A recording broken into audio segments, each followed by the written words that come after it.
We have five things that You you love a can good do. list. Love a good list. Top 5. Here's a top 5 list of 5 things that you can do to build more resilience. If resilience sounds like something you want more of, here's how you can strengthen the muscle. 1 is regulate.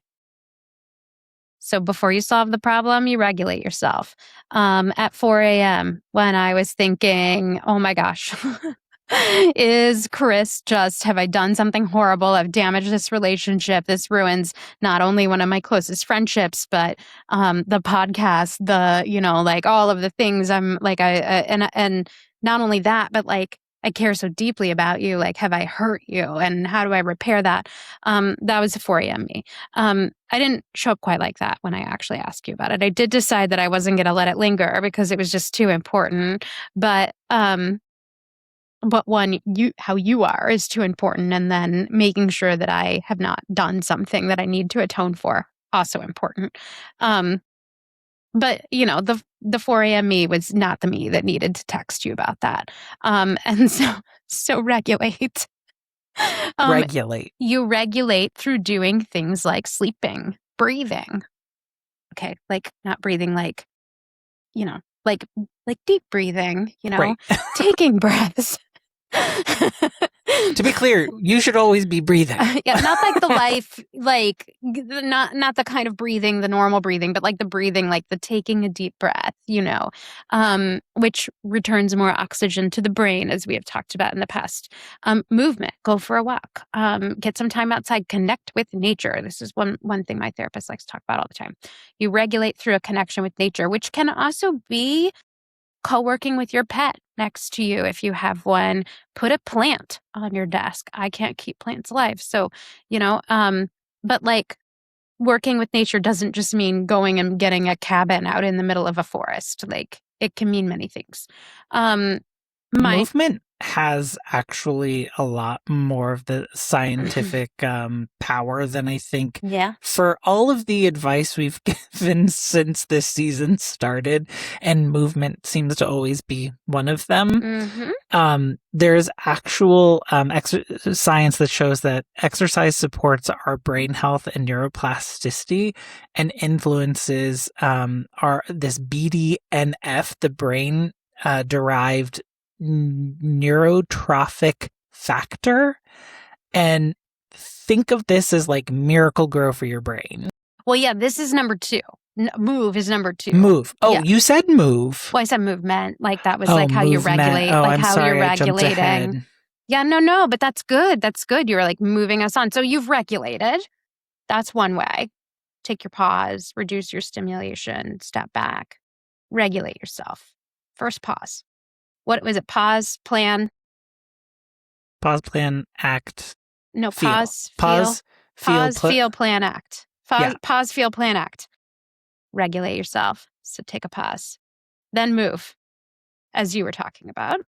Yes, so actually getting out and moving, it actually is a protein that helps your brain cells grow, it helps them survive, and it makes those new connections. So we talked about neuroplasticity.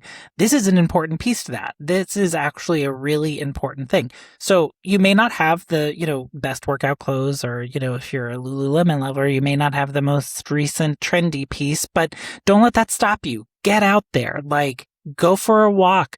If you enjoy dancing, turn on some music and start dancing. Maybe you don't even need music. You do you. There are people I dance to the music in my head. Okay. Exactly. And then people who garden or really enjoy taking care of their house plants. If you're a biker, actually they've shown that stretching is also a good way of doing that. And actually it's really good for your muscles as well. If you have kids, like go do something fun that takes them outside, go to the park, go throw a ball, like get out, go do stuff. My dog is not perfect for taking on a walk. He's not really that into it, but some dogs really like walking. And so if you have one of those walking dogs, then take your dog for a walk. Ollie's like, I just want to go in front of our building, and that's as far as I want to go. This was enough. This was enough. Yeah, exactly. No, Ollie's the kind of dog that you put in a stroller and walk. He would be on board with that. Yeah, 1,000%. We're gonna get you one of those. You don't have to be a gym junkie to practice moving, but that is the second way that you can build more resilience is to move. It does like add a protein that helps your brain cells grow, survive, and make connections. So interesting that what you're doing on the outside is like actually putting Miracle Grow, Right. like you said, on your brain. It's crazy. Okay, so the third one is reframe. We've talked about this before, right? Yeah. Not that toxic positivity. Mm-hmm. Not that magical thinking. Nope. It's not everything happens for a reason. Instead, it's what else could be true. And I remember we had a boss once that taught me this game, the game of, okay, yeah, that might happen, but what else could be true? And so I love to play this game. I talk to a lot of people about this game. I'm like, okay, so let's play a game. Maybe that is true, but what else could be true? This is a resilience builder. So if you're feeling like I failed, what else could be true? You could also say, well, that just didn't work, but Yeah. I could try again. I'm terrible at this. Or Maybe I'm inexperienced at this, right? Like we've talked about. Like your copper card making. Okay, well, yes, I'm very inexperienced at it, but I don't know if I care enough to put enough effort into becoming experienced. That's good differentiation. The differentiator.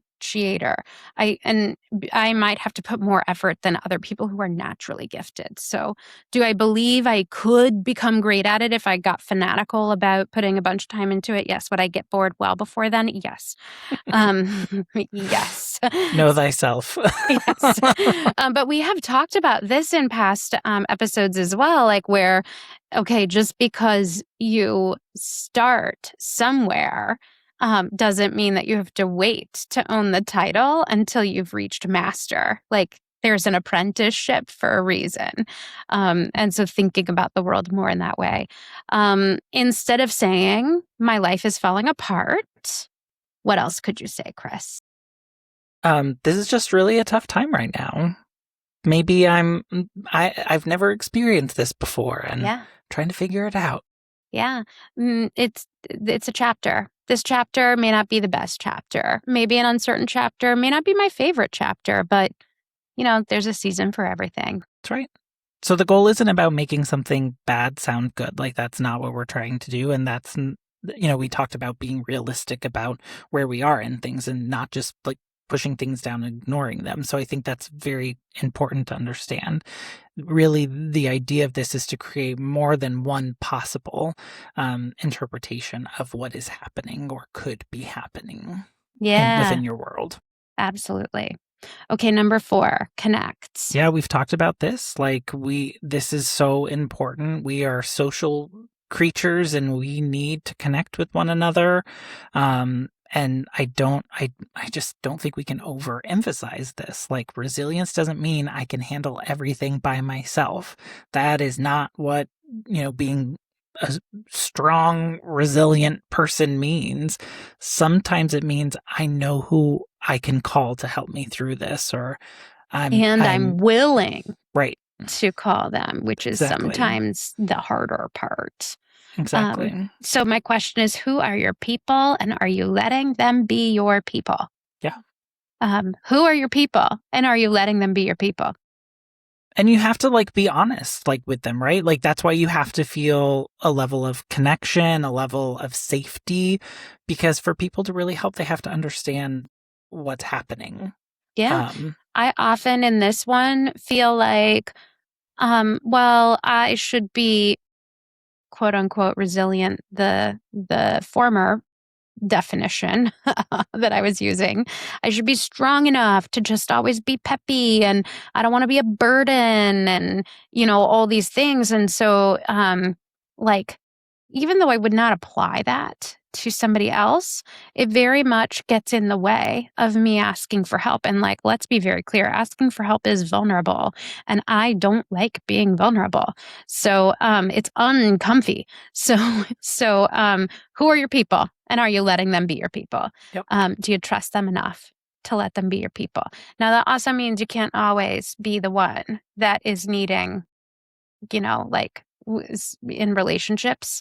You can't always be the one that everything is about that is needing. It is like a seesaw, teeter-totter, people take turns. So I just want to like set a boundary around that. But I do think that you like healthy relationships are ones where we meet each other where we're at.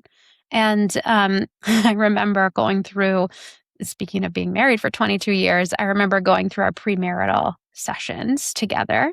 And a very wise man told us, think of yourself like two pizzas or pieces like pies, and they each have a piece cut out. And you just can't be in that place where both of you have the cutout pieces overlapping. Like that's where you got to choose whose moment it gets to be. And it was such a good image that stuck with me. So I tease Ace and say only one of us can be sick at a time. That's the marriage contract, even though that's not like physically how like science and germs work.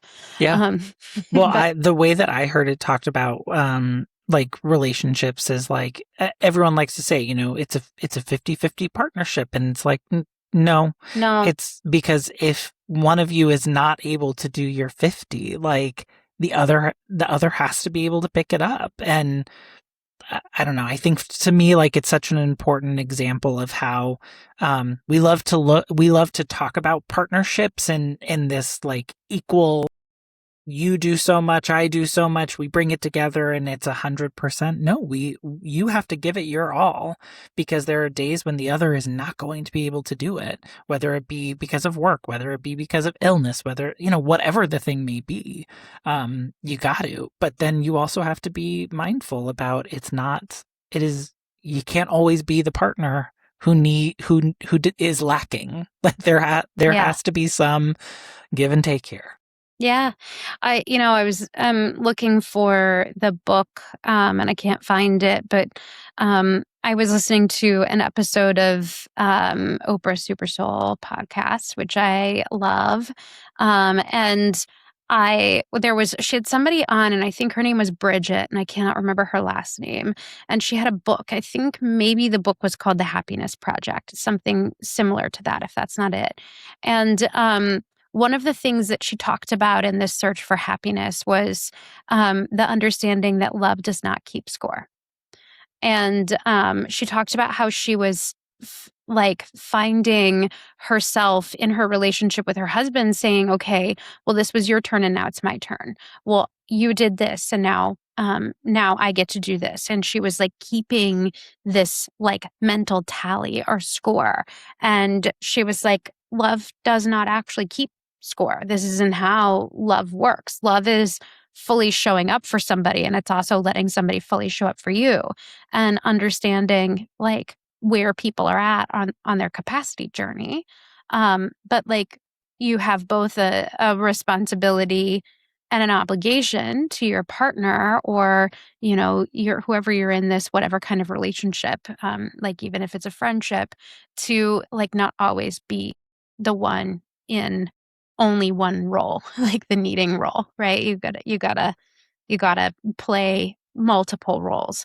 And I think that's something that's so interesting. Is not something that I ever like learned or was taught growing up. And so like thinking about this concept and digging into this, I thought, how do I become a better friend? How do I become a better partner? How do I become a better like other person in the relationship?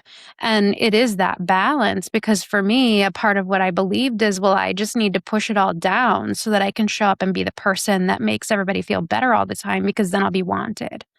And that's not actually how it works. Yeah. Maybe Gretchen Rubin, The That's Happiness it. Project. That's it. That's the one. Bridget, Gretchen. I'm so sorry, Gretchen. But what you said really stuck with me. Yeah.